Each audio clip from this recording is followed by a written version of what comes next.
एक बार कृष्ण के जन्मदिवस के अवसर पर उत्सव मनाने के लिए बहुत बड़ी तैयारियां की गई थीं। नृत्य, संगीत और भी बहुत कुछ। लोग बड़ी संख्या में इकट्ठा हुए पर कृष्ण घर में ही बैठे रहे। वे शायद उसमें भाग लेना नहीं चाहते थे। वैसे तो कृष्ण हर तरह के उत्सव के लिए हमेशा तैयार ही होते थे, पर इस दिन किसी वजह से उनकी इच्छा नहीं थी। रुक्मिणी आई और पूछने लगी, नाथ, आपको क्या हो गया है? क्या बात है? आप उत्सव में शामिल क्यों नहीं हो रहे? कृष्ण बोले, मुझे सिर दर्द है। हमें नहीं मालूम उनको वास्तव में सिर दर्द था या नहीं। हो सकता है कि वाकई हो और ये भी संभव था कि वे नाटक कर रहे हों। उनमें वो योग्यता थी। कृष्ण बोले, कोई जो मुझे वाकई में प्यार करता हो, वो अपने पैरों की धूल अगर मेरे सिर पर मल दे तो मैं ठीक हो जाऊंगा। रुक्मिणी बोली, हमें वैद्यों को बुलाना चाहिए। तो वैद्य आए। उन्होंने हर तरह की दवाइयां दी। कृष्ण बोले, नहीं, ये सब चीजें मुझ पर असर नहीं करेंगी। लोगों ने पूछा, तो हमें क्या करना चाहिए? तब तक बहुत सारे लोग इकट्ठा हो गए थे।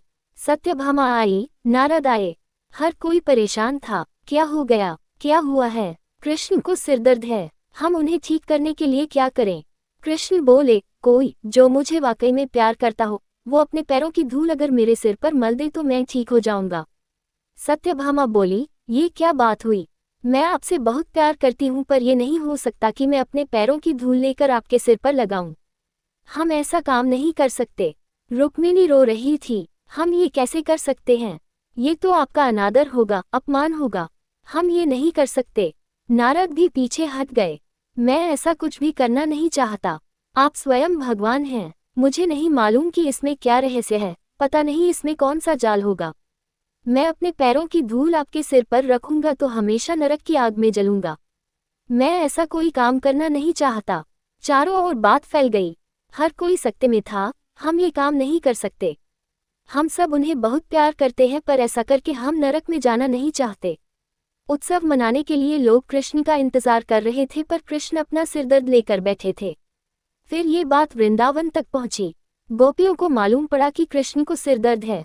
तब राधा ने अपनी साड़ी का पल्लू फाड़कर जमीन पर बिछा दिया और सब गोपियां उस पर नाचने लगीं। उन्होंने फिर वो पल्लू नारद को देकर कहा, इसे ले जाइए और कृष्ण के सिर पर बांध दीजिए। नारद वो धूल भरा पल्लू ले आए और उसे कृष्ण के सिर पर बांध दिया। कृष्ण का सिर दर्द तुरंत ठीक हो गया। कृष्ण ने हमेशा स्पष्ट रूप से बताया कि उनके लिए कौन सी चीज सबसे ज्यादा महत्वपूर्ण थी। हालांकि वे राजाओं के साथ घूमते थे और उन्हें बहुत से राज्य भेंट किए गए, पर उन्होंने वे नहीं लिए। उनके लिए यही सच्चा, निस्वार्थ, सरल प्रेम की महत्वपूर्ण था। रासलीला में भगवान कृष्ण के साथ गोपियों की आत्मा और प्रेम का खेल शुरू होता है। उनके नृत्य और गाने से आकर्षित होकर गोपियां उनके चरणों में प्रेम से लिपट जाती हैं। कृष्ण की मधुर बांसुरी की धुन में खोकर गोपियां अपने आप को खो देती हैं और उनका प्रेम भगवान के प्रेम में लीन हो जाता है। हर गोपी को ऐसा लगता था कि कृष्ण सिर्फ उसके साथ नृत्य कर रहे हैं। उनकी मोहक नजरें सभी भौतिक इच्छाओं को पिघला देती थी। रात का समय बढ़ने के साथ रासलीला अपने शिखर पर पहुंच गई और वृंदावन के हर कोने को प्रेम और आनंद से भर दिया। वृक्ष, नदियां और जानवर भी दिव्य आनंद में खो गए, जैसे सभी सृष्टि राधा और कृष्ण के मिलन का जश्न मना रही हो। सवेरे की पहली किरणों ने आकाश को चूमते हुए रासलीला का अंत आ गया, दिव्य प्रेम और अनंत आनंद से भरी रात की यादें छोड़कर। और इस प्रकार भगवान कृष्ण और उनकी प्रिय राधा की रासलीला ने जो दिव्य महिमा की चर्चा सुनी, वह सभी के दिलों को शाश्वत रूप से मोहित करती रही। राधा, कृष्ण, यशोदा और गोपियों की कहानी हमेशा सुनने लायक होती है। इस कहानी में प्रेम, स्नेह और भक्ति का अद्वितीय संगम होता है। कृष्ण का जन्म वृंदावन में हुआ था, जहां उन्होंने अपनी बाल लीलाएं खेली। वहां रहने वाली गोपियां उनके लालन पालन में भाग लेती थीं। राधा, कृष्ण की प्रिय गोपनी, उनकी मधुर लीलाओं में सदैव सहयोग करती थी।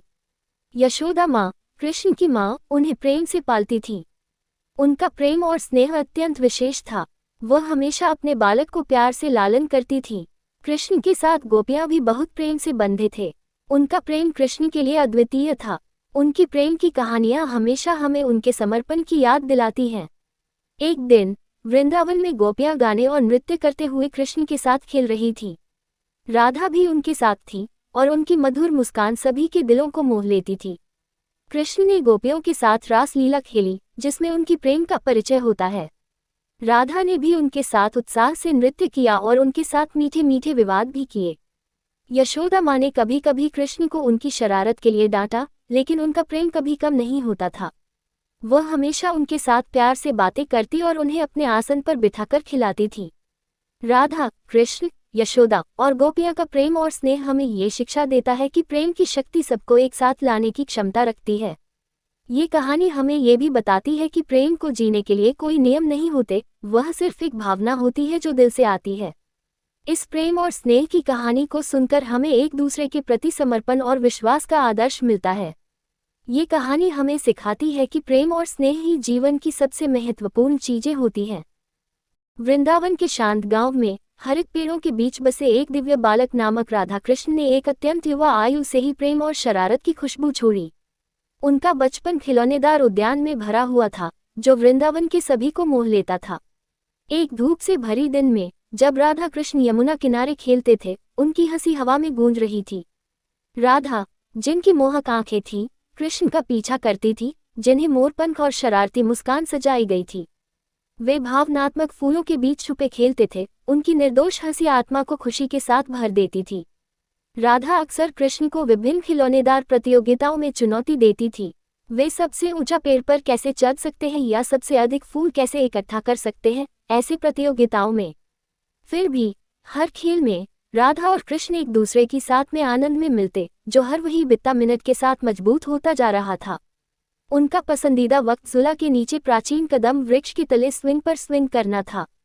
राधा गंभीरता से हिलती रहती जबकि कृष्ण स्विंग को ऊंचा और ऊंचा धकेलता, राधा का हृदय खुशी से भर देता। उनकी हंसी की सरलता स्वर्गीय प्राणियों का ध्यान आकर्षित करती थी, जो दिव्य खेल को देखने के लिए आसमान से उतर गए। एक दिन जब वृंदावन के जंगल में खेलते थे, राधा और कृष्ण एक बंधे मक्खियों के समूह से टकरा गए। ये खिलौनेदार प्राणियां कृष्ण की बांसुरी चुरा ली और घने जंगल में भाग गए। अपनी प्रिय बांसुरी को पुनः प्राप्त करने के लिए निश्चित, कृष्ण ने राधा को उसका पीछा करने के लिए एक रोमांचक दौड़ाव की ओर ले गए। राधा के मार्गदर्शन से कृष्ण ने मंदरियों को चतुराई से मात दे दी और अपनी बांसुरी को फिर से प्राप्त किया। खुशी से ओतप्रोत वे एक साथ प्राचीन पेड़ों की छाया में नृत्य किया, उनके पैर कृष्ण की मधुर सुरों की ताल पर टपक रहे थे। जंगल का अनुपम संगीत गुनगुनाता रहा, हर जीव को अपनी मोहक सुंदरता के साथ मोहित करते हुए। सूर्य अस्त होने लगा, तब राधा और कृष्ण वृंदावन लौटे, उनके दिलों में प्यार और संतोष से भरा। उनके खिलौनेपन के मजे ने सिर्फ उनके अपने जीवन में खुशी लाई नहीं बल्कि वृंदावन के लोगों के दिलों को भी खुशी से भर दिया। राधा और कृष्ण के इस परम प्रेम ने समय और अंतरिक्ष की सीमाओं को पार किया, सभी उनकी खिलौनेपनी चरित्रों के दिलों पर अटक गई। आज भी उनका दिव्य खिलौनेपन भक्तों के मन में भक्ति और श्रद्धा को प्रेरित करता है, मानवता को आत्मा और परमात्मा के बीच अनंत बंधन की याद दिलाता है।